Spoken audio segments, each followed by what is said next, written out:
की शुरुआत करेंगे, रुक करते हैं खबरों की ओर। लोकसभा चुनाव को लेकर विपक्षी एकता की कवायद तेज होती जा रही है।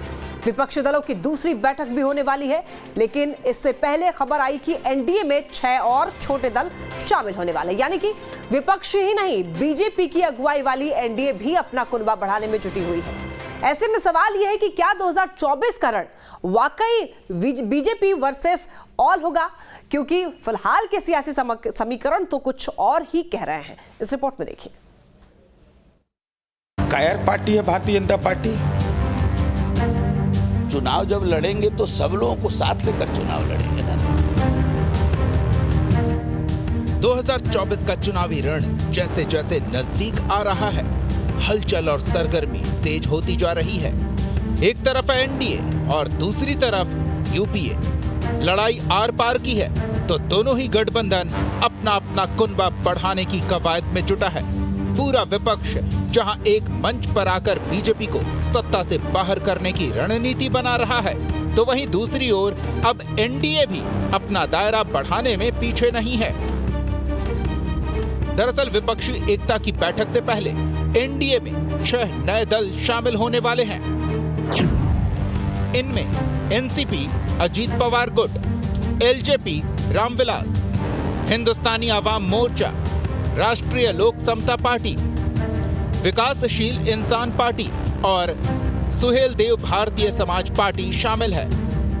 एनडीए तो रहेगा ना।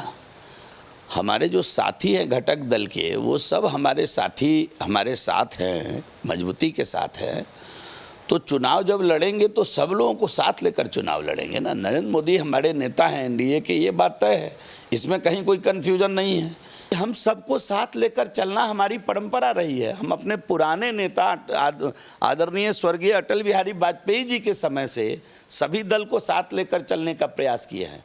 हम तो सभी दल में विश्वास करते हैं, लोकतांत्रिक मूल्यों में विश्वास करते हैं। यानी विपक्ष के 26 दलों के जुटान का जवाब बीजेपी की अगुवाई वाली एनडीए 30 दलों की एकजुटता से देगी।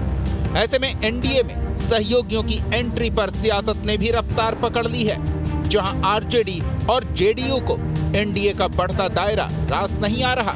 एक तरफ जहां जेडीयू बीजेपी पर जनता से वादा खिलाफी का आरोप लगाते हुए दागी नेताओं को पार्टी में शामिल करने का आरोप लगा रही है, तो वहीं दूसरी ओर आरजेडी का मानना है कि कुनबा बढ़ाने से भी एनडीए को कोई फायदा नहीं होने वाला।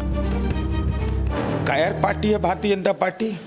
9 वर्ष तक देश की हुकूमत पर कायम रही और यह बुनियादी नारे के साथ कि भ्रष्टाचार मुक्त देश बनाएंगे। तो भ्रष्टाचार के आरोप में लोग अगर हैं तो ये आपकी कायरता और विफलता है ना। ये सीधे तौर पर अब विपक्ष की एकता से भाजपा बेचैन हो गई कि तथा कथित धर्म के नाम पर सियासत करने वाले लोगों ने धर्म के नाम पर जो धोखाधड़ी किया है, उनका पर्दाफाश 2024 के चुनाव में होना। देश के जो मतदाता हैं, जो भारतीय जनता पार्टी के खराब नीतियों के चलते हाशिए पर जा चुके हैं, ऐसे सभी लोग एकजुट होंगे और एकजुट होकर के भारतीय जनता पार्टी समर्थित गठबंधन को चुनाव हराने का काम करेंगे। और पहली बार आप देखे होंगे भारतीय जनता पार्टी को भय पैदा हुआ है। आपको आश्चर्य होगा कि कल के ही तारीख में एनडीए भी बैठक बुलाया है, तो एनडीए की घबराहट भी आपको दिख रही होगी। बहरहाल बयानबाजी के बीच 2024 लोकसभा चुनाव को लेकर एनडीए और विपक्षी दल अपनी अपनी रणनीति बनाने में जुटे हैं। बीजेपी निशाने पर इसलिए भी है क्योंकि एक तरफ तो बीजेपी 9 साल में बेमिसाल काम करने का दंभ भर रही है, तो वहीं दूसरी ओर चुनाव में पार्टी को छोटे दलों की मदद लेने की जरूरत पड़ रही है। ऐसे में अब पक्ष और विपक्ष दोनों में से किसकी एकजुटता चुनावी वैतरणी को पार कराएगी, ये तो आने वाला वक्त ही बताएगा। पटना से आदित्य झा के साथ bureau report, news state Bihar Jharkhand.